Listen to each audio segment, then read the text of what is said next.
ॐ सहना भवतु सहनौ भुनक्तु सह वीर्यं करवावहै तेजस्विनावधीतमस्तु मा विद्विषावहै। ॐ शान्ति शान्ति शान्तिः। ॐ पूर्णमदः पूर्णमिदं पूर्णात् पूर्णमुदच्यते पूर्णस्य पूर्णमादाय पूर्णमेवावशिष्यते। ॐ शान्ति शान्ति शान्तिः। श्रुतिस्मृतिपुराणानाम् आलयं करुणालयं नमामि भगवत्पादं शङ्करं लोकशङ्करं शङ्करं शङ्कराचार्यं केशवं बादरायणं सूत्रभाष्यकृतौ वन्दे भगवन्तौ पुनः पुनः। ईश्वरो गुरुरात्मेति मूर्तिभेदविभागिने व्योमवद्व्याप्तदेहाय दक्षिणामूर्तये नमः। सच्चिदानन्दमद्वैतम् सर्वाधिष्ठानमुत्तमम्। चालतु નથી नत्वाष्टावक्त्रसूक्तस्य दीपिका तन्यते परा।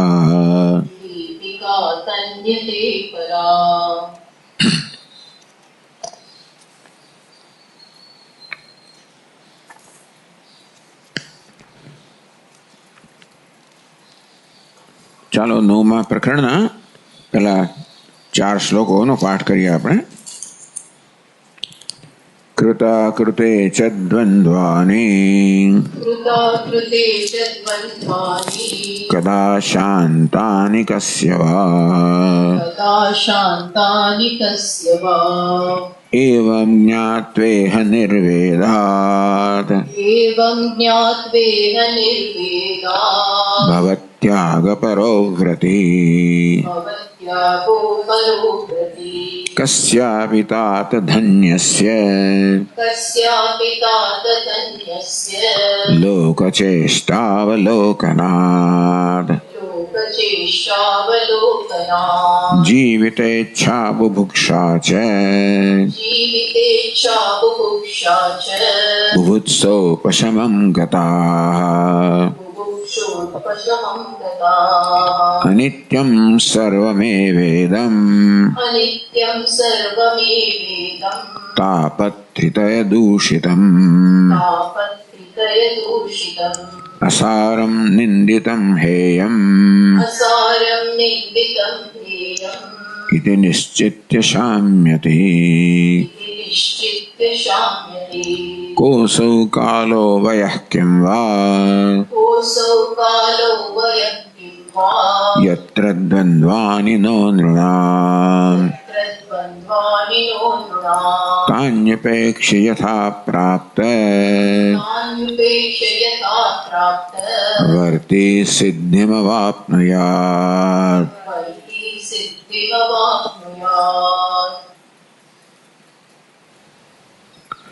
निर्वेदाष्टकम अथवा वैराग्याष्टकम.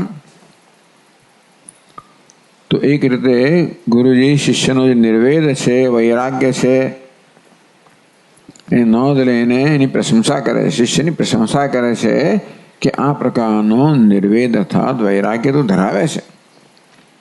એ તારા અત્યાર સુધીના વાક્યો પરથી સ્પષ્ટ છે કે જે જ્ઞાન નિષ્ઠા ધરાવે છે એ ત્યારે સંભવ બને જ્યારે જિજ્ઞાસુ આ પ્રકારનો નિર્વેદ કે વૈરાગ્ય ધરાવતો હોય. અને એ નિર્વેદ એણે કેવી રીતે પ્રાપ્ત કર્યો? આ પ્રકારની વિચારસરણી કે અનુસંધાન મનમાં થતું હોય ત્યારે આવો નિર્વેદ જન્મે. અર્થાત આ પ્રકારના અનુસંધાન તો તે કરેલું જ છે. અનુસંધાન તો પ્રાપ્ત થયેલું જ છે અને માટે એના પરિણામે તું નિર્વેદ ધરાવે છે. અને સાથે સાથે તારા જેવું નિર્વેદ ધરાવવો હોય જે જ્ઞાન માટે અત્યંત આવશ્યક છે. જ્ઞાન માટે અને જ્ઞાન નિષ્ઠા માટે આ નિર્વેદક વૈરાગ્ય અત્યંત આવશ્યક છે. એ જિજ્ઞાસુએ કેમ પ્રાપ્ત કરવો? એવું તો યમરાજા નચિકેતાની પ્રશંસા કરે છે કે કેવી રીતે નચિકેતા મનમાં શ્રેય અને પ્રેયનો વિવેક થયો હશે, કેવી રીતે એણે એ વિવેકને કારણે પ્રેયનો ત્યાગ કર્યો હશે, શ્રેયને પસંદ કર્યું હશે અને એ રીતે બ્રહ્મ વિદ્યાનો અધિકારી બન્યો હશે. એવું નચિકેતાના મનમાં જે અનુસંધાન થયું હશે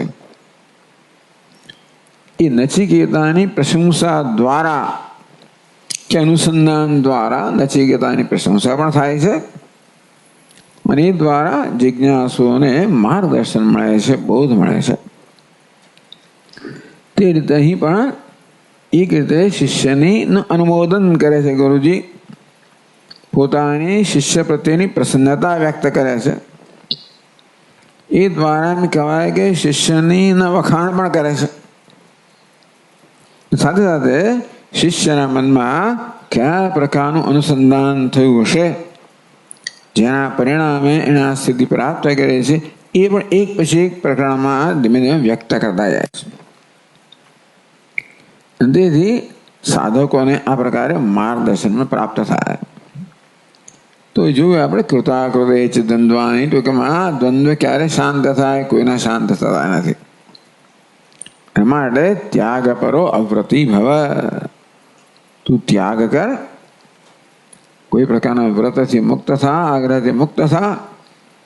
એ પ્રકારે તું નિર્વેદ પ્રાપ્ત કર. નિર્વેદથી આમ કર અથવા આમ કરવાથી નિર્વેદ પ્રાપ્ત કર.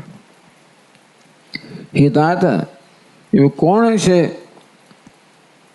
અથવા એવું કોઈ વિરલ છે જે લોક ચેષ્ટા અવલોકનાત, લોકોની ચેષ્ટાઓને લોકોના વર્તનનું અવલોકન કરીને સ્વયં બોધ પ્રાપ્ત કર્યો હોય કે જીવિત ઈચ્છા, બુભુક્ષા છે, બુભુત્સા, આ ત્રણ પ્રકારની ઈચ્છાઓ બધા લોકોમાં દેખાય છે. જે ઈચ્છા પૂરી કરવા લોકો પોતાનું સમગ્ર જીવન સમાપ્ત કરે. જીવન એક જ જીવન નહીં પરંતુ જન્મો જન્મ એની પાછા સમાપ્ત કરે અને ક્યારેય પણ એ પૂર્ણ ન થાય. ઉપશમમ ગતા. એવું કોણ છે જેની આ ઈચ્છાઓ જીવિત ઈચ્છા, જીજીવિષા, ભોક્ષા ભોગની ઈચ્છા, બુભુત્સા બધા કુતૂહલ, જાણવાનું કુતૂહલ, બુદ્ધિના સ્તરે, મનના સ્તરે, દેહના સ્તરે જે ઈચ્છાઓ છે એટલે એ ઈચ્છાઓનું કારણ છે. કોઈ દિવસ પણ ઉપશમને પ્રાપ્ત ના થાય. અને તેથી અલોક ચેષ્ટાના અવલોકનથી તું એને છોડ. જાણ કે આ ક્યારેય પણ સિદ્ધ ના થાય, આ ક્યારેય પૂરી ના થાય. અનિત્યમેવ ઇદમ સર્વમ તાપત્રય પ્રદૂષિતમ તાપત્રિતય દૂષિતમ.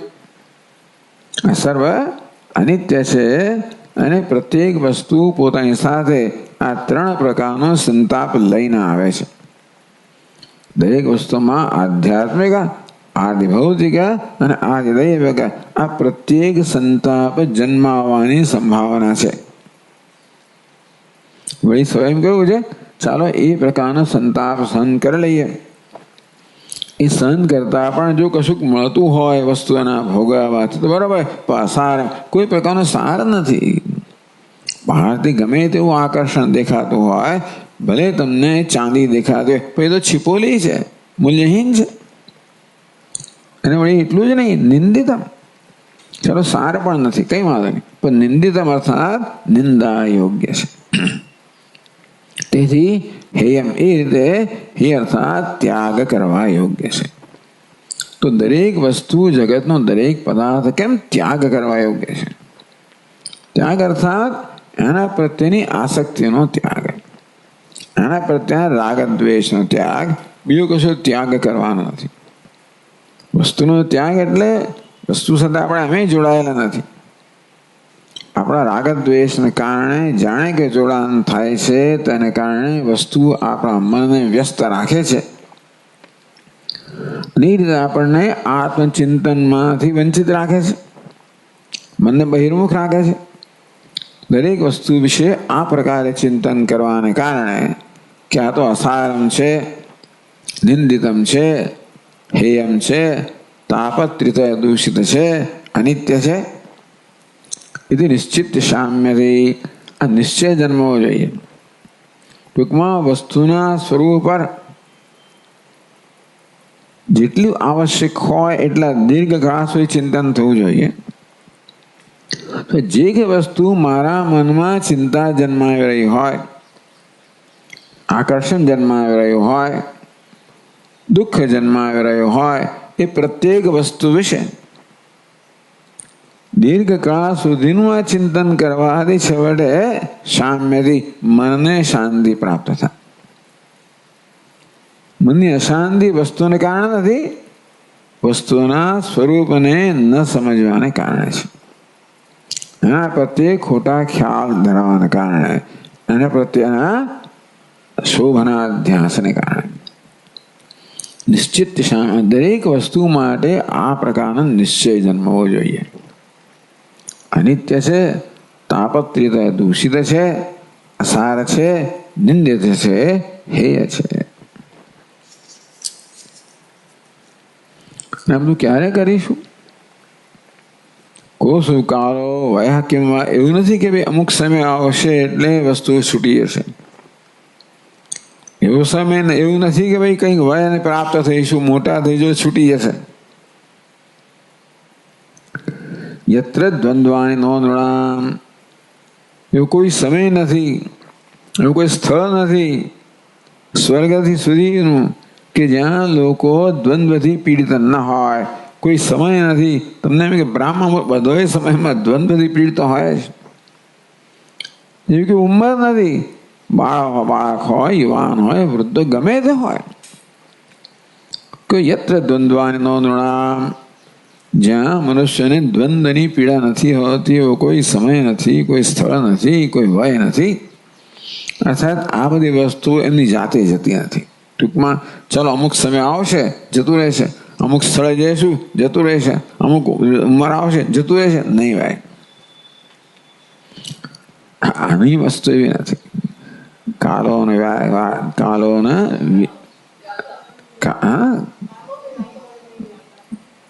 નહીં, કાલોને જે તૃષ્ણા ને જીર્ણા.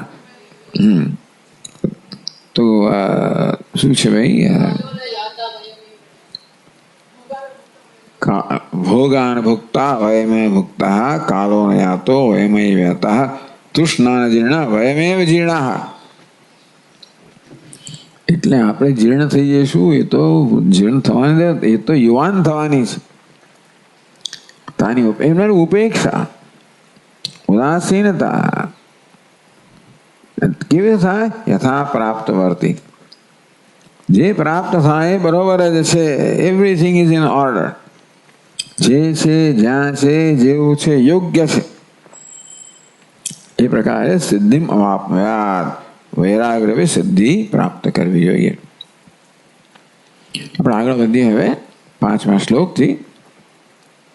તર્કશાસ્ત્રાદિ જ્ઞાન, હવે બૌદ્ધિક વસ્તુ કહે છે.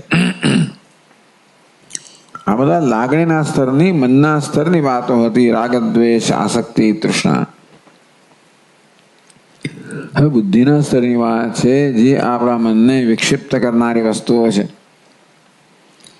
તર્કશાસ્ત્રાદિ જ્ઞાનેષુ નિષ્ઠાન કર્તવ્યા.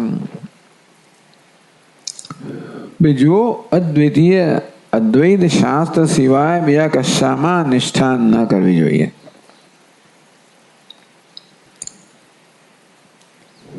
નિષ્ઠા ન કરવી જોઈએ એટલે એ શાસ્ત્રના દર્શનનો કે એ લોકોના નિર્ણયનો સ્વીકાર ન કરવો જોઈએ. તર્ક શાસ્ત્રાદિ બધા શાસ્ત્રો છે, વેદાંત સિવાયના બધા શાસ્ત્રો તર્કના પરિણામે, શાસ્ત્રો એટલે કે એ મહાપુરુષો જેમણે શાસ્ત્રો રચાય, એવા શાસ્ત્રો રચાયેલા છે. વેદાંત શાસ્ત્ર રચાયેલું નથી. વેદાંત શાસ્ત્ર તો આપણે તો એવું માનીએ છીએ કે ઈશ્વર વડે પ્રગટ થયેલું છે. પછી બાકીના બધા શાસ્ત્રો છે ને એ રચાયેલા છે. ભલે વેદ એમનો આધાર હોય, એમના કહેવા પ્રમાણે યોગ હોય, સાંખ્ય યોગ, ન્યાય, વૈશેષિક, પૂર્વમીમાંસા, આ બધા લોકો વૈદિકો છે. અર્થાત પોતે જે અભિપ્રાય ધરાવે છે એને માટે વેદને એ લોકો મૂળ માને છે. તેથી પોતાના અભિપ્રાયને સમર્થન કરવા માટે વેદના વાક્યો જે છે એનો એ લોકો આધાર હંમેશા ઉદ્ધૃત કરતા હોય છે. નથી કરતા એમ નહીં. તો વેદમાં, શાસ્ત્રમાં, વેદ બહુ શાસ્ત્રો છે. શ્રુતિ, સ્મૃતિ, પુરાણો, ઇતિહાસ પણ આવી જાય. એટલે બધું છે તો ખરું જ આપણી સમક્ષ. એ બધા શાસ્ત્રોના પરમેશ્વરો નિર્ણય કરવો એ છેવટે આપણી બુદ્ધિ પર આધારિત છે. આમ આપણે શાસ્ત્રને પ્રમાણ માનીએ છીએ કે બુદ્ધિને પ્રમાણ માનીએ છીએ? તર્કશાસ્ત્ર આદિનો અર્થ એવો થયો કે તર્ક અર્થાત બુદ્ધિને પ્રમાણ માનવામાં આવે છે. તર્કને પ્રમાણ માનવામાં આવે છે, અનુમાનને પ્રમાણ માનવામાં આવે છે. કેમ? પ્રત્યક્ષ તો જે છે તે છે જ, પણ પ્રત્યક્ષ પરથી આપણે નિર્ણય કરવાનો છે કે આ જે થઈ રહ્યું છે એનું શું કારણ છે, એનું શું તથ્ય છે, આ જગતનું શું તથ્ય છે, જીવનનું શું તથ્ય છે, એનું શું સત્ય છે. સત્ય પ્રત્યક્ષ થતું નથી, માત્ર ઘટનાઓ પ્રત્યક્ષ થાય છે. એ ઘટનાઓ પરથી સત્યનો નિર્ણય કરવાનો હોય છે. આમ સફરજન પડે એ ઘટના છે, એ પરથી નિર્ણય કરવાનો હોય કે અહીં પાછળનું કારણ શું હશે. એ નિર્ણય હંમેશા અનુમાનથી થતો હોય છે. તર્ક કહો કે અનુમાન કહો, એનાથી બધા નિર્ણયો થાય. એ બધા બુદ્ધિના નિર્ણયો છે. ને એ પ્રકારે બુદ્ધિમાં નિશ્ચય જન્મ્યા પછી બાકીનું બધું થાય. તમે જીવન જીવો શાના પર? બુદ્ધિમાં જે મૂળભૂત નિર્ણય છે જીવન વિશેનો, એ જ આપણી બધી આપણા સમગ્ર જીવનનું સંચાલન કરે છે. એ નિર્ણય પરથી આપણું શું ધ્યેય છે, ધ્યેયની પ્રાપ્તિનું શું સાધન છે, શું કરવું જોઈએ, શું ન કરવું જોઈએ, કેવા મૂલ્યો છે, આ બધી વસ્તુ નિર્ણય છે વડે જીવનના એ મૂળભૂત નિર્ણયથી થતો હોય છે. બહુ મહત્વની વસ્તુ છે. આમ આપણે જીવન વિશે કયા પ્રકારના નિર્ણય પર આવ્યા છીએ એ અત્યંત, અને એ પણ જાણવાની જરૂર છે કે દરેકના મનમાં જીવન વિશે નિર્ણય હોય છે. આપણે આપણી બુદ્ધિ પર કે વિચારો પર કે નિર્ણય પર ધ્યાન ના આપ્યું હોય તો કદાચ સમજતા ન હોઈએ કે શેના કયા નિર્ણયથી આપણે જીવનમાં ચાલી રહ્યા છે. શક્ય છે, પણ જીવનમાં ચાલી રહ્યા છે અર્થાત કશીક વસ્તુ આપણને માર્ગદર્શન આપી રહ્યું છે, ચલાવી રહ્યું છે. અને એ કોણ છે? આપણો નિર્ણય. પછી એની ઈશ્વર તમે કહો કે અંદરની વાત કોને, એ જે કહેવું હોય તે કહો, અંદરથી જે પ્રેરણા જન્મી છે આ વસ્તુ છે ને એ મુખ્ય છે. એવી ક્ષણો આવે જ્યારે આપણું મન આ નિર્ણયની પકડથી મુક્ત થઈ જાય એ ક્ષણ, તો એમ કહેવાય કે ચાલો મને અંદરથી કંઈક એવી જાતની લાગણી જન્મી, એવી સૂઝ જન્મી. શક્ય છે? ના, શક્ય નથી એમ નહીં. જો આપણી બુદ્ધિ આ નિર્ણયની પકડમાંથી મુક્ત થાય તો આપણે ઈશ્વરને શરણાગત થયા હોઈએ તો ઈશ્વરનું માર્ગદર્શન મળે. પણ તર્ક એને કહેવાય જે ક્યારેય પણ મુક્ત ના થાય. જે લોકોના મનમાં સ્પષ્ટ નિશ્ચય છે કે આ બધા નિર્ણયો બુદ્ધિ વડે લેવાના છે, બુદ્ધિ જ જેના વડે પ્રમાણ છે, એટલે તર્ક કે અનુમાન પ્રમાણ છે. મોટે ભાગે એ લોકો એને છોડે નહીં. એટલે તર્કશાસ્ત્રાદિ જ્ઞાનેષુ નિષ્ઠા ન કર્તવ્યા. તર્કશાસ્ત્રાદિ, આદિ એટલે બીજા તર્કશાસ્ત્રો જ કહે છે. ટૂંકમાં ભાષ્યકાર તો બધાને તાર્કિકો જ કહે છે. જે લોકો વેદરૂપી પ્રમાણને સ્વીકારતા નથી અથવા ખાલી માત્ર કહેવા ખાતર કહેતા હોય, અમે વેદને પ્રમાણ માનીએ છીએ એવું કહે ખરા, પણ વેદને એક વાક્યને લઈને નિર્ણય કરે. સમગ્ર વેદ છે એનું એક આલોચન કર્યા પછી તમે નિર્ણય પર આવો તો બરાબર છે. ભગવાન અર્જુનને કહે કે ભાઈ જે ઉપદેશ કર્યો એનું સમગ્રતે આલોચન કર. એટલે તે જ્ઞાનમાખ્યાતમ ગુહ્યતમ મયા વિમૃશ્ય એતદ શેષેણ અશેષણ એતદ વિમૃશ્ય યથા ઈચ્છસી. આ બધા લોકોએ શાસ્ત્રનું અશેષતા વિમર્શ નથી કર્યો, એક અંશને લઈને પોતાના નિર્ણયો બાંધ્યા છે. વેદાંતી લોકો એવો દાવો કરે છે કે અમે સમગ્ર વેદનો વિમર્શ કરીએ છીએ. માત્ર ઉપનિષદનો પણ નહીં, સમગ્ર વેદને અમે પ્રમાણ માનીએ છીએ. કર્મકાંડને પણ પ્રમાણ માનીએ છીએ. દરેક વાક્યને પ્રમાણ માનીએ છીએ એ વાક્યનું જે પ્રયોજન હોય તે માટે. એટલે વાક્યનું વર્ગીકરણ થતું હોય કે ભાઈ આ વાક્ય કેવું છે, સ્વાર્થે પ્રમાણ છે કે પરાર્થે પ્રમાણ છે, અનુવાદ છે કે પછી સ્તુતિ છે, પ્રશંસા છે, અર્થવાદ છે વગેરે. એમાં કદાચ આપણો અભિપ્રાય મીમાંસકો કદાચ જુદો હોય. મીમાંસકો કશાને અર્થવાદ માનતા હોય, આપણે એને સ્વાર્થ પ્રાણ માનતા હોઈએ, જેને સ્વાર્થ પ્રાણ માને આપણે એને પરાર્થ માનતા હોઈએ, એ બરાબર છે. એક વસ્તુ છે કે વેદાંત છે, ભાષ્યકાર છે, તમે આપણે જોઈએ કે પછી ઉપદેશ શાસ્ત્ર ગ્રંથો હોય તો એ સમગ્ર વેદને એક ગ્રંથ કે શાસ્ત્ર તરીકે લેવામાં આવ્યો છે, પ્રમાણ તરીકે. એમાંથી પછી નિષ્કર્ષ કાઢવામાં આવ્યો છે. માત્ર ઉપનિષદ લઈને તમે કર્મકાંડની ઉપેક્ષા કરો, માત્ર કર્મકાંડ લઈને ઉપનિષદ ઉપેક્ષા કરો, એક વાક્ય લો, શ્વેતાશ્વત ઉપનિષદ વાક્ય લો, અજામ એકામ વગેરે વગેરે, અને એના પછી આખો સિદ્ધાંત તારો.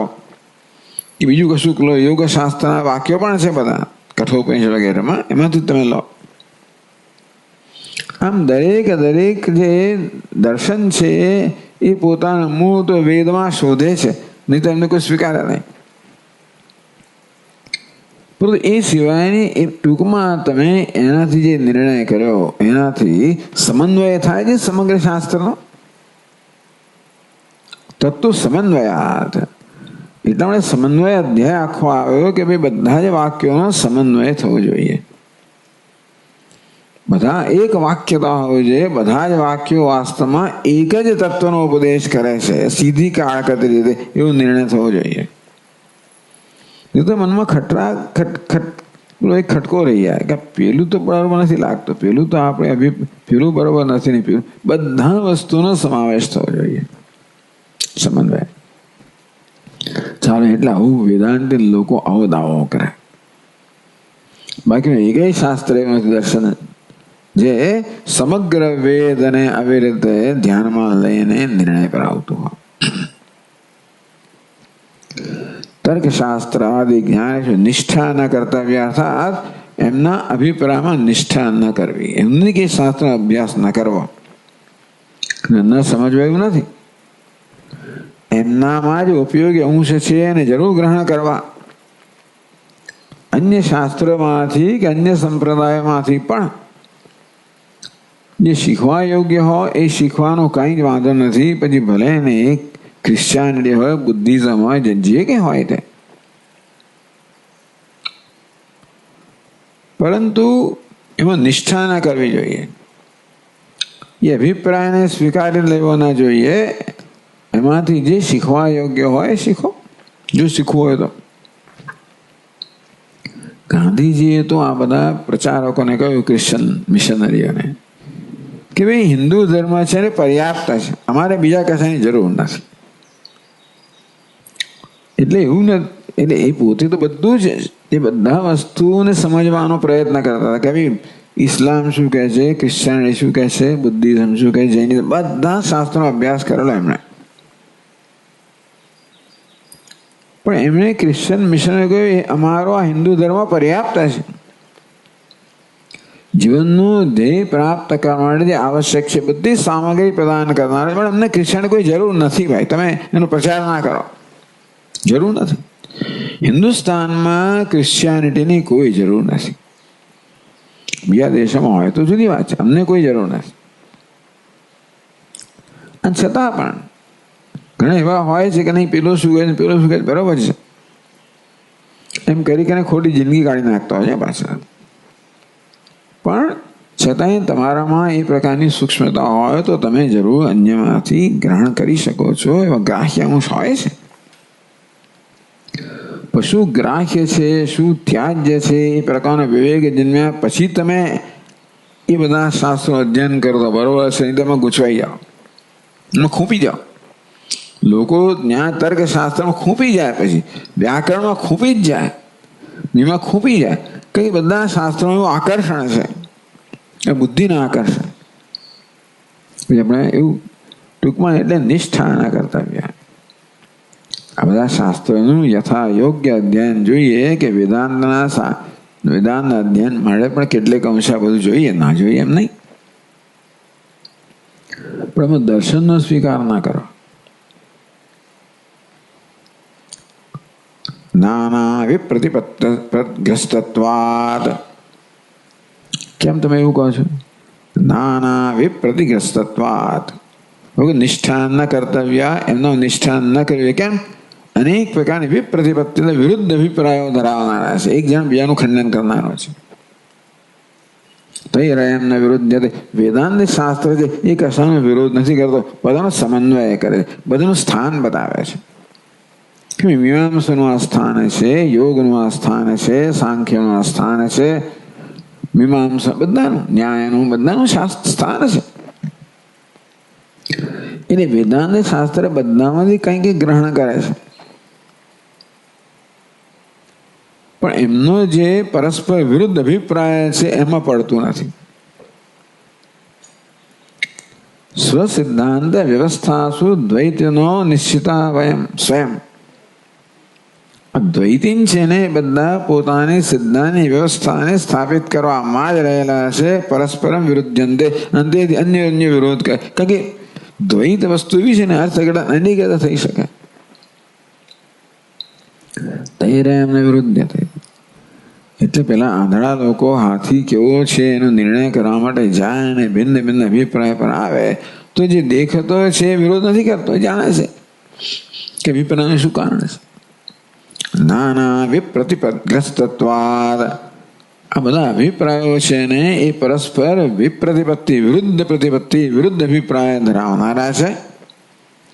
નાના અનેક અભિપ્રાય ધરાવનારા છે, વિરુદ્ધ અભિપ્રાય ધરાવનારા છે. અનેકતા પણ હોય, વિરોધ પણ હોય પરસ્પરનો. માટે આ તર્ક શાસ્ત્ર વગેરેમાં નિષ્ઠા ન કરવી જોઈએ. એક કારણ કહ્યું. કર્મ શું, કર્મમાં પણ નિષ્ઠા ના કરવી જોઈએ.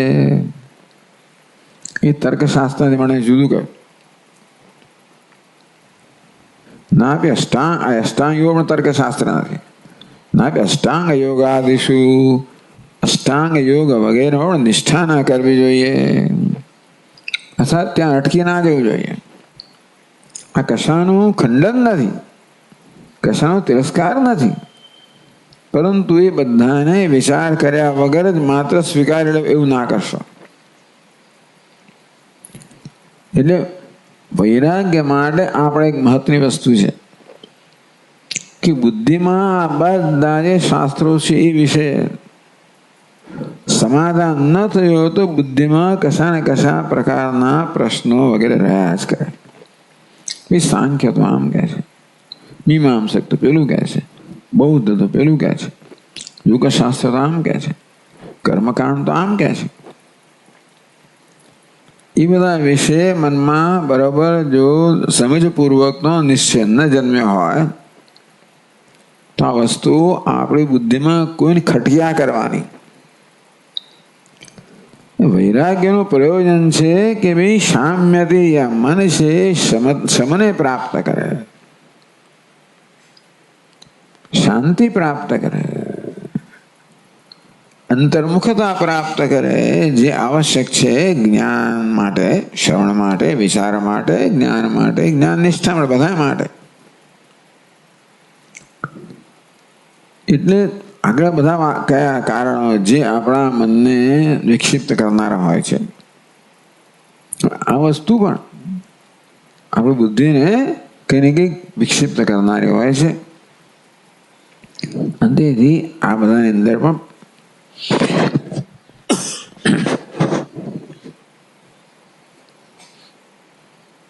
ગૂંચવાઈ ના જવું જોઈએ, અટકી ના જવું જોઈએ, એ વાત કહે છે 5મા શ્લોકમાં.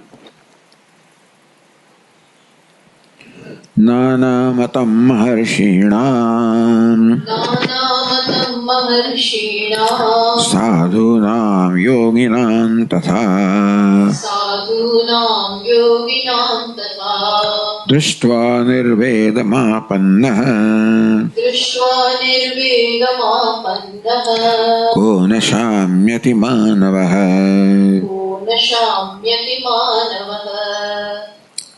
કો ન શામ્યતિ માનવઃ. કો માનવ ન શામ્યતિ. કયા મનુષ્યને મનમાં શાંતિ જન્મ, મનની શાંતિ માટે આ છે. વૈરાગ્ય શેને મળે છે? મનની શાંતિ માટે.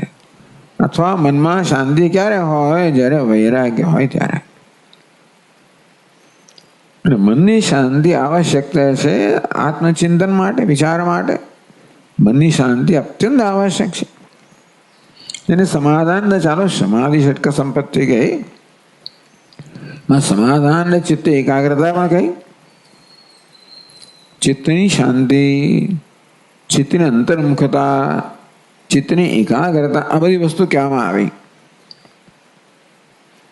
એની પછી આપણને કહેવામાં આવ્યો કે ભાઈ ગુરુ ઉપસદન થવું જોઈએ, શાસ્ત્રનું શ્રવણ થવું જોઈએ વગેરે. ચાલો એ તો આપણે તો બધું સાથે કરીએ, બરોબર છે, પણ શાસ્ત્રોનું શ્રવણ કરતા કરતા પણ ચિત્તની શાંતિ માટે સતત પ્રયત્ન થવો જોઈએ. ચિત્તની એકાગ્રતા માટે પણ સતત પ્રયત્ન થવો જોઈએ. તો નાનામતમ મહર્ષિણામ, પહેલા તર્કશાસ્ત્રાદિ જ્ઞાનેશુ નિષ્ઠાન કર્તવ્યા. કેમ ભાઈ તર્કથી નિર્ણય થયો હોય એવા શાસ્ત્રમાં નિષ્ઠા ન કરવી જોઈએ. કે નાનામતમ મહર્ષિણામ, કોણ? ગૌતમ મહર્ષિણામ, ગૌતમ જૈમિની પ્રભૃતિનામ. નાનામતમ તેષા મહર્ષિણામ મતમ નાના. આ મહર્ષિનો અભિપ્રાય છે કે નાનાવિધમ નાનાવિધમ પરિચ્છિન્નમ. એ અનેક પ્રકારના એમના મત હોય છે, અભિપ્રાય હોય છે, નિષ્કર્ષ, અભિપ્રાય નિષ્કર્ષ. તો આ પ્રકારે એમણે પણ એ વિચાર કર્યો, વિચારના પરિણામે જે નિષ્કર્ષ પર આવે એને આપણે મત કહીએ. એની દર્શન કહો, અભિપ્રાય કહો, નિષ્કર્ષ કહો. એ નાનાવિધમ, એ અનેક પ્રકારનું છે. પરિચ્છિન્નમ, વળી પાછું મર્યાદિત છે. ગૌતમજી, ગૌતમ ન્યાયશાસ્ત્રના રચયિતા. જૈમિની તો કે મીમાંસાના, જો કે પછી પાછળ આવે છે. ચાલો, જૈમિની પ્રભૃતિના મતમ. આમ તો કર્મની વાત પછી કરે છે, પણ છતાંય જૈમિનનું એક દર્શન છે. કર્મનું એક દર્શન એક વસ્તુ છે, કર્મકાંડ એક વસ્તુ છે, એનું દર્શન બીજી વસ્તુ છે. કયું દર્શન છે? કર્મ એ જ સાધન છે. શેના માટે? મોક્ષનું સાધન છે. અને એ પ્રકારનો નિર્ણયનો આધાર છે વેદના કેટલાક વાક્યો. અક્ષય વૈ ચાતુર્માસ યાજન ફલમ. ચાતુર્માસ વગેરે યજન કરનારનું ફળ તો અક્ષીણ છે. એના માટે એ અક્ષીણ ફળને પ્રાપ્ત કરશે, અક્ષીણ સુખને પ્રાપ્ત કરશે. આ વાક્યો પર એમની આખો સિદ્ધાંત આધારિત છે. જેને વેદાંત એ લોકો અર્થવાદ કહે એને એ લોકો મુખ્ય વાક્ય કહેતા હોય. એટલે કહ્યું ને, યામિમામ પુષ્પિતામ વાચમ પ્રવદંતી અવિપશ્ચિત વેદ વાદરતા પાર્થ નાન્યદસ્તી વાદિન વગેરે વગેરે. તો જેને આપણે અર્થવાદ કહીએ એને એ લોકો મુખ્ય વાક્ય કહે અને એના પર આખું આધારિત હોય. ત્રિવિદ્યામાં સોમપાહ પૂતપાપાહ. આમ સોમપાનથી અમને અનંત સ્વર્ગ પ્રાપ્ત થશે. સ્વર્ગતિમ પ્રાર્થયંતે, એટલે સ્વર્ગતિમ પ્રાર્થયંતે, સ્વર્ગ એમનું ધ્યેય છે, એની પ્રાર્થના કરી રહ્યા છે, એની ભાવના કરી રહ્યા છે. એ રીતે જૈમિની પણ આવી જાય. ગૌતમ ન્યાય શાસ્ત્ર હશે એટલે બહુ ઉત્તમ શાસ્ત્રો છે. અર્થાત શાસ્ત્રની દ્રષ્ટિએ, વિચારની ઉત્કૃષ્ટ દ્રષ્ટિએ બહુ ઊંચા છે બધા, પરંતુ એમના નિર્ણય દ્રષ્ટિએ આપણે એને સ્વીકારતા નથી, એમના દર્શનને સ્વીકારતા નથી, એમના નિષ્કર્ષને સ્વીકારતા નથી. એનો એ પણ નથી કે આપણે સમગ્ર શાસ્ત્રનો તિરસ્કાર કરીએ, એવું પણ નથી. આ બધા શાસ્ત્રના જે અંશ છે એને ગ્રાહ્ય અંશ છે એને ગ્રહણ કરીએ છીએ, પણ એનો ઉપયોગ કરીને આપણે નિષ્કર્ષ પર આવીએ છીએ. એમની જ બુદ્ધિ, એમના જ તર્ક, એનો ઉપયોગ કરીને આપણે આપણા નિષ્કર્ષ પર આવીએ છીએ. એટલે આપણે એમની પાસે ઘણું શીખ્યા. તર્કશાસ્ત્ર પર તર્ક શીખ્યા, મીમાંસા પાસે મીમાંસા એનાલિસિસ શીખ્યા, યોગ શાસ્ત્ર પાસે ચિત્તની એકાગ્રતા શીખ્યા. શીખવાનું વૈશેષિક હોય એ લોકો પાસેથી પણ કેવી રીતે આ બધું વિશ્લેષણ કરવું શીખ્યા. સાંખ્ય લોકો પાસેથી પણ શીખ્યા. આ બધા પાસેથી ઘણું શીખવાનું છે. પણ એમના જ્ઞાનમાં, એમના નિષ્કર્ષમાં નિષ્ઠા ન થવી જોઈએ. નાના મતમ, તો ન્યાયશાસ્ત્ર મતમ એટલે એ બધા જગતને સત્ય માને છે. મૂળ વસ્તુ આ છે. આ બધા દર્શનો જે છે, પછી ન્યાય હોય, વૈશેષિક હોય, સાંખ્ય હોય, યોગ હોય, સાંખ્ય હોય કે પૂર્વ મીમાંસા હોય, આ બધા દર્શનો જગતને સત્ય માનીને જ રચાયેલા છે. અને વેદનો કર્મકાંડ જગતને સત્યતા આપતો હોય એવો જ ભાષે છે. વેદનો કર્મકાંડ જ્યારે આપણને અનેક પ્રકારના કર્મનું વિધાન કરતો હોય ત્યારે એ કર્મથી પ્રાપ્ત થતા ફળને સત્યતા આપીને કે પ્રાપ્ત કરવા યોગ્ય છે અર્થી.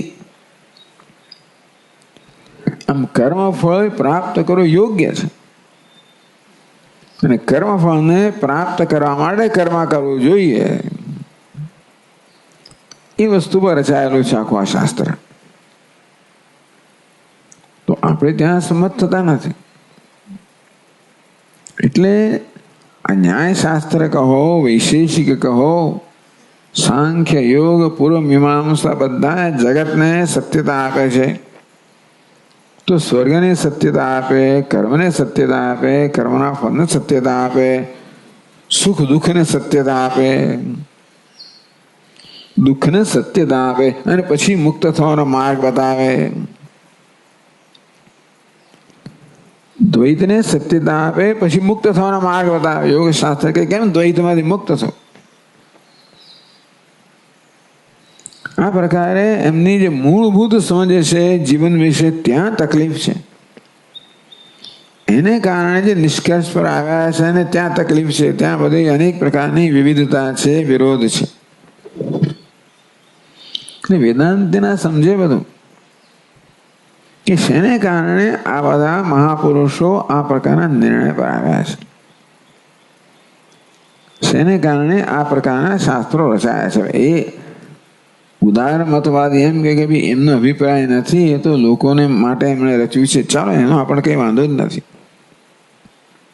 પણ એ બધા શાસ્ત્રમાં જે નિષ્કર્ષ છે એ નિષ્કર્ષ કેમ, કયા કારણથી આવ્યો છે સમજીએ કે એમની વિચારધારામાં કયા પ્રકારનો દોષ રહેલો છે. આમ દરેક શાસ્ત્રમાં છે ને અમુક પ્રકારની માન્યતાઓ પર રચાયેલું આખું વિજ્ઞાન, પણ બધા શાસ્ત્રો ભલે ભલભલી વાતો કરતા હોય, વિજ્ઞાન એમ એવી જાતનો દાવો કરે કે અમે તો ઓબ્જેક્ટિવ છે, પૂરેપૂરા અમે તો નિષ્પક્ષ છીએ, નથી. અને એક્સિયમ કે અંગ્રેજીમાં એક્સિયમ્સ એટલે મૂળ સિદ્ધાંતો સ્વીકારીને ચાલતા હોય. સત્ય તો ત્યાં છે, સત્યની શોધ કરો છો ને પદાર્થમાં, ત્યાં સત્ય છે, એ સિવાય તો ક્યાંથી કોઈ ત્યાં શોધ કરે?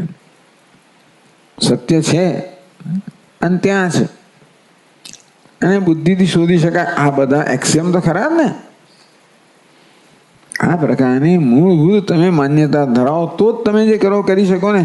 જો માનો કે સત્ય ત્યાં નથી, સત્ય તો આ તો એ કરે જ નહીં ને. એ લોકો સત્યને બુદ્ધિ ન પામી શકો, બુદ્ધિને પણ છોડવી પડે, તો પછી આ પ્રકારની પ્રવૃત્તિ થાય જ નહીં ને. ભલા લોકો પોતાને ગમે તો આ મહાન માનતા હોય ને, ઓબ્જેક્ટિવ માનતા હોય, નિષ્પક્ષ માનતા હોય, કોઈ ના હોઈ શકે. તમે કશી પ્રવૃત્તિ કરો એ પહેલા તમારા મનમાં અભિપ્રાય હોવો જોઈએ કે તમે શેના માટે કરો છો. ભલા હોય ને ડોક્ટરશાય હોય, મનમાં પહેલા એક તો નિર્ણય થયો હોય છે. તમને કહે કે ફલાણા ટેસ્ટ કરો, આ બ્લડ ટેસ્ટ આખું જે હોય, ભાઈ કેમ કહેતો હોય? એના મનમાં અમુક ધારણા છે ને, તો કહે ને. અને પછી એ ધારણા પ્રમાણે એની બુદ્ધિ કામ કરે. જો સારો ડોક્ટર હોય તો બી મારી ધારણા બરોબર નથી, ચાલો બીજું કંઈક કરો. એ ધારણાને સિદ્ધ કરીએ, સમર્થન કે જે હોય તે ખરું. ટૂંકમાં અમુક પ્રકારની મૂળભૂત ધારણા વગર તમે કશું કરી જ ના શકો. એને શ્રદ્ધા કહેવામાં આવે છે. શ્રદ્ધામયો યમ પુરુષ યો એ શ્રદ્ધા સૈવ, આને શ્રદ્ધા કહેવાય. મૂળભૂત ધારણાઓ, એ મૂળભૂત ધારણાઓ પર આખી જિંદગી ચાલે. ભલા લોકો હોય ને એ ધારણાઓથી જ આગળ વધતા હોય. એ ત્યાં વેદાંતનો પ્રશ્ન છે. ટૂંકમાં કઈ ધારણાને ખ્યાલમાં રાખીને આ બધું થયેલું છે એ તમે જાણો ને.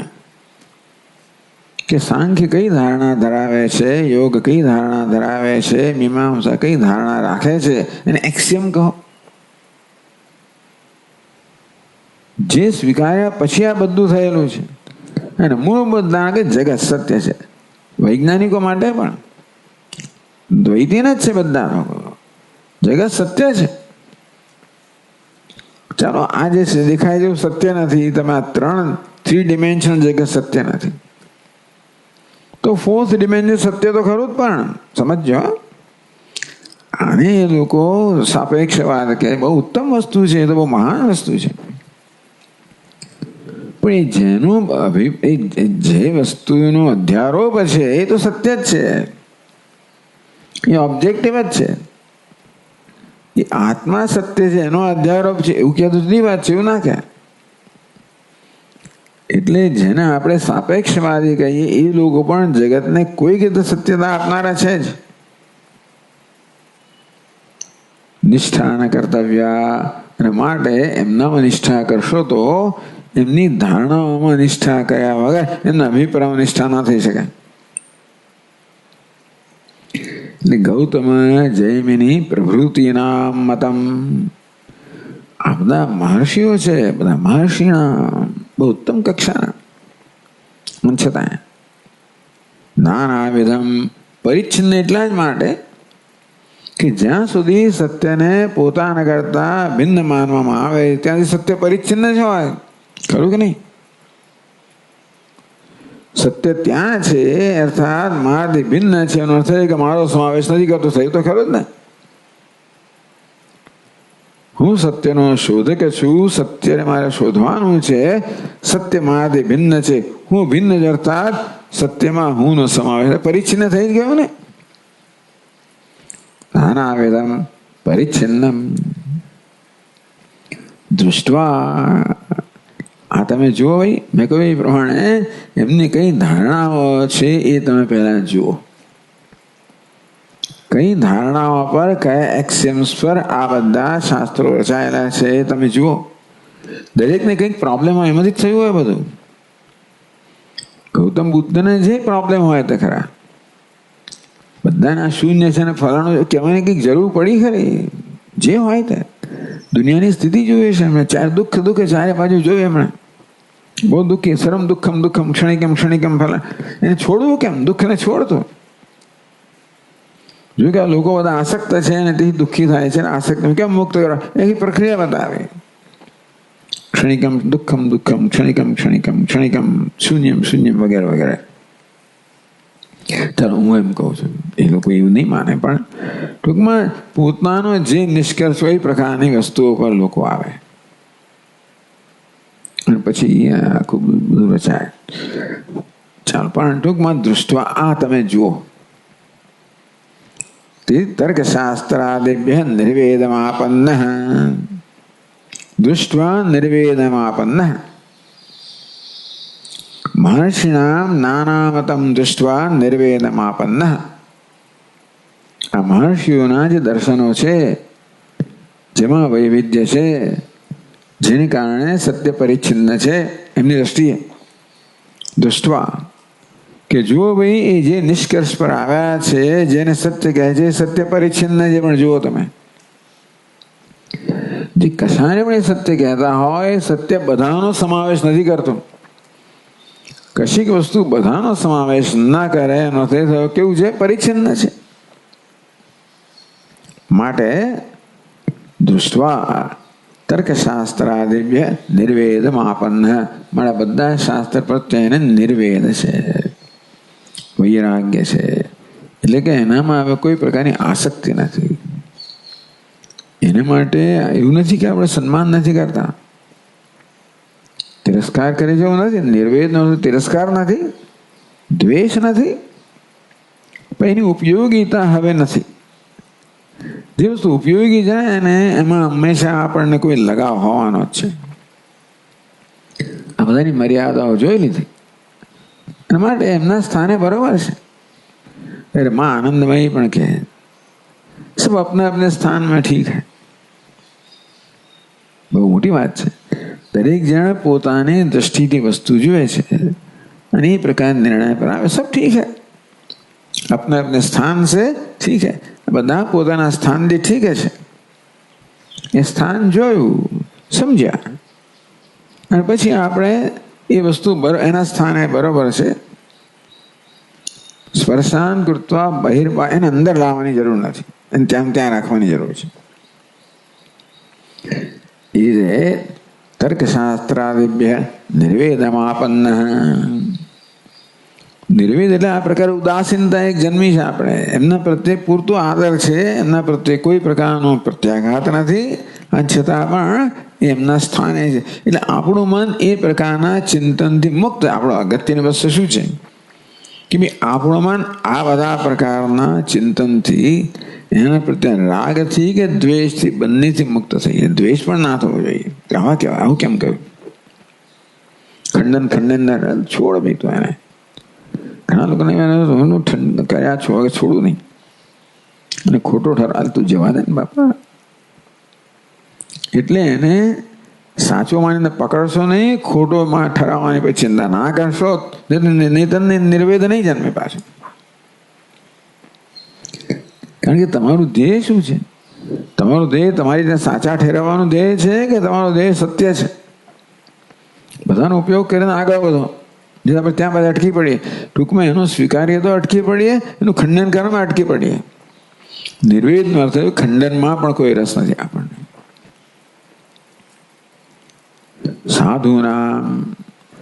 સાધુનામ કર્મનિષ્ઠાનામ મતમ નાનાવિધમ. ચાલો હવે કોઈ સાધુની વાત કરીએ એટલે કર્મનિષ્ઠાનામ. પેલા તર્કનિષ્ઠ છે, બધા આ કર્મનિષ્ઠ છે. પેલા બુદ્ધિમાં નિષ્ઠા ધરાવનારા છે, આ ક્રિયામાં નિષ્ઠા ધરાવનારા છે. બુદ્ધિથી સત્યનો નિર્ણય કરનારા છે, આ કર્મથી સત્યને પામવાનો પ્રયત્ન કરનારા છે. મતમ નાનાવિધમ. એમનો અભિપ્રાય પણ અનેક પ્રકારનો હોવાનો જ છે. પ્રવૃત્તિ એટલી બધી પ્રકારની છે, માટે કોઈને આ યોગ્ય લાગે, કોઈને પેલું યોગ્ય લાગે. કેચિત હોમ પરાહ, કેચિત જપ પરાહ, કેચિત કૃચ્છ ચાંદ્રાયણાદિપરાહ ઇતિ નાનાવિધમ, બધી જગ્યાએ જોડવાનું, ઇતિ નાનાવિધમ મતમ દૃષ્ટવા, મહર્ષિણામ નાનાવિધમ મતમ દૃષ્ટવા, સાધુનામ નાનાવિધમ મતમ દૃષ્ટવા, આ પ્રકાર અન્વય કરવાનો. જો આ બધા કર્મકાંડ એટલે કર્મને સત્ય માનનારા, કર્મને સાધન માનનારા. કર્મેતિ મીમાંસકા, કર્મ જીવનનું મુખ્ય સાધન છે મોક્ષનું એવું માનનારા. ત્યાં પણ અનેક અભિપ્રાય. કર્મ એટલે શું? કયું કર્મ ભાઈ? કેચિત હોમ પરાહ, કેમ માનતા કે હોમ છે એ જ સાધન છે. શેનું સાધન છે? મોક્ષનું સાધન, સ્વર્ગનું સાધન. એટલે કર્મફળને મોક્ષ માનનારા હોય. મોક્ષ શું છે? કર્મફળ છે.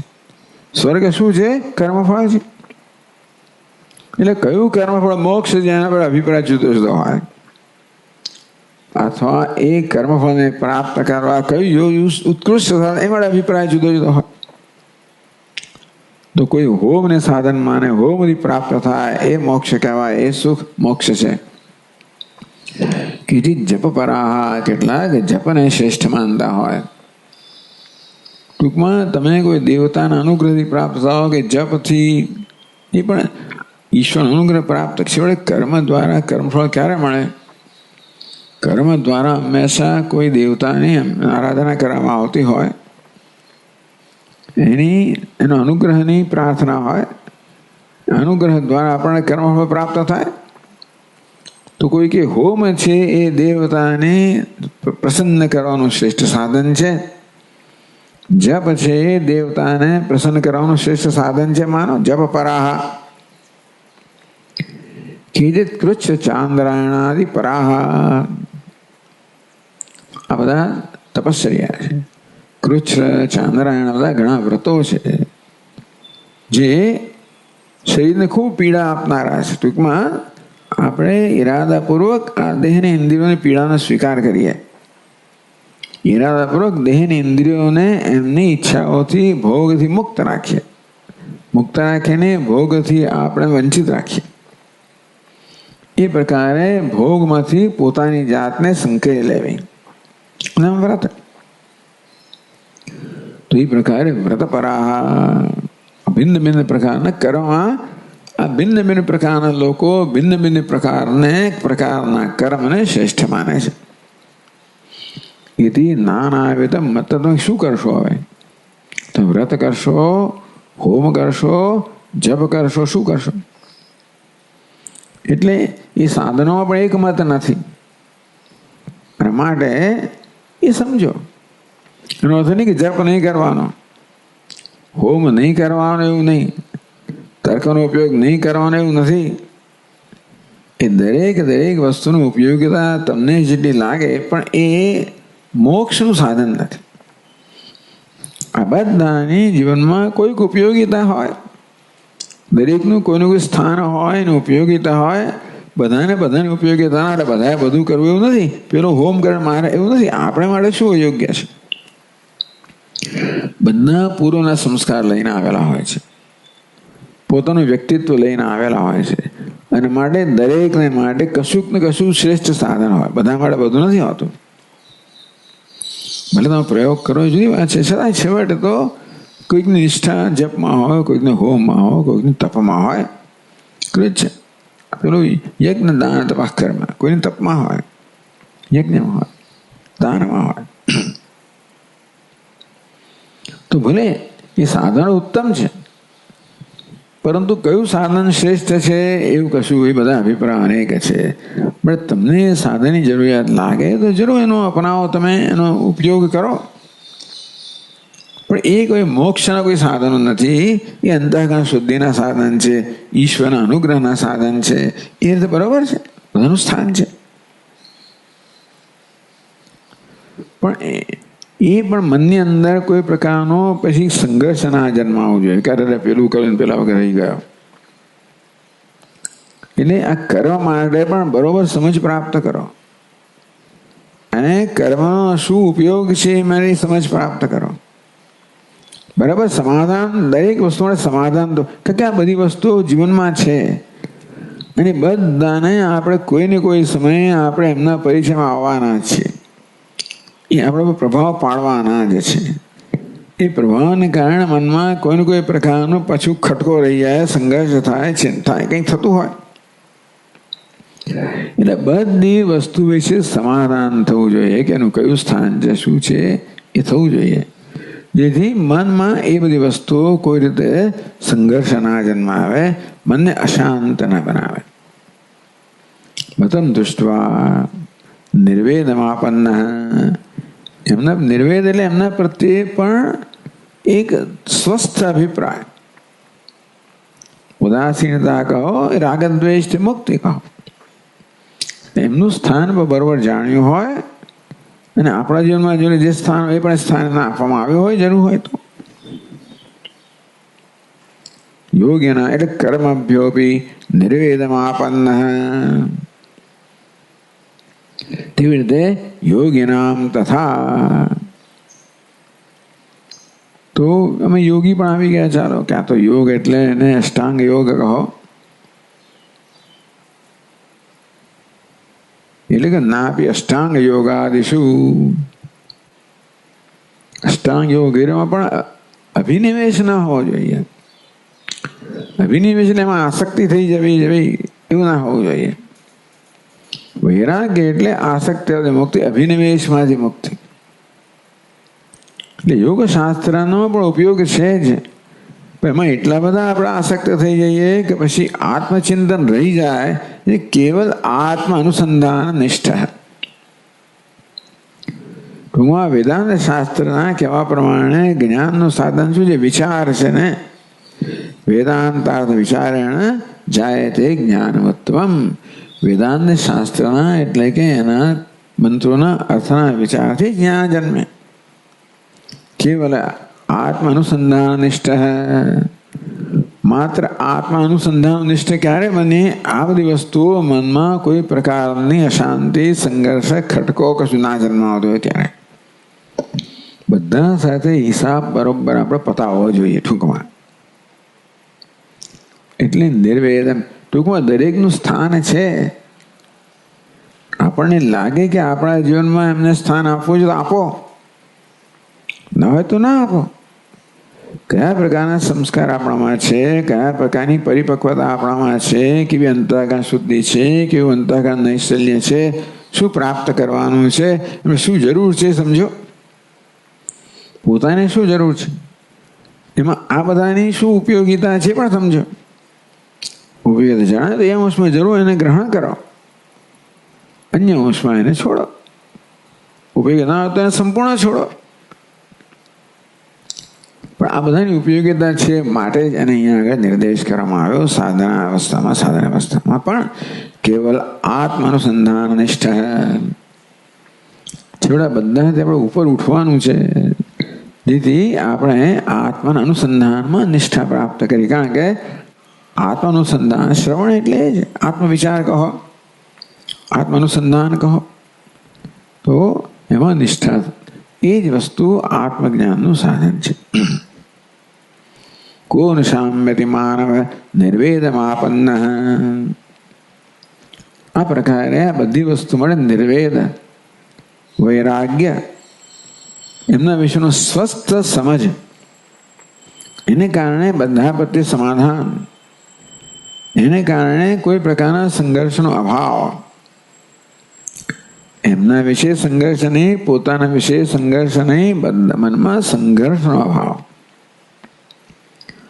તો કોન શામ્યતે, કોના મનમાં શમ અર્થાત શાંતિ ન જન્મે, ક સુખમ ન પ્રાપ્નોતિ, તો મન સુખી હોય. પણ મૂળ જરૂરિયાત છે આત્મ અનુસંધાનની. આ શમની જરૂર છે ને મળે છે આત્મ અનુસંધાનની. પણ શમ છે કેમ ખબર પડે? ક સુખમ ન પ્રાપ્નોતિ, મન સુખી છે, પ્રસન્ન છે. હા, સુખ માટે કોઈ બહારની જરૂર નથી, બરાબર, પણ મન પ્રસન્ન તો જોઈએ. ટૂંકમાં આત્મ અનુસંધાન માટે મન કેવું જોઈએ? શાંત જોઈએ. શાંત કોને કહેવાય? જે મન પ્રસન્ન છે. મનની પ્રસન્નતા તો જોઈએ જ. તો જ આ વસ્તુ થઈ શકે, નહીં તો ના થઈ શકે.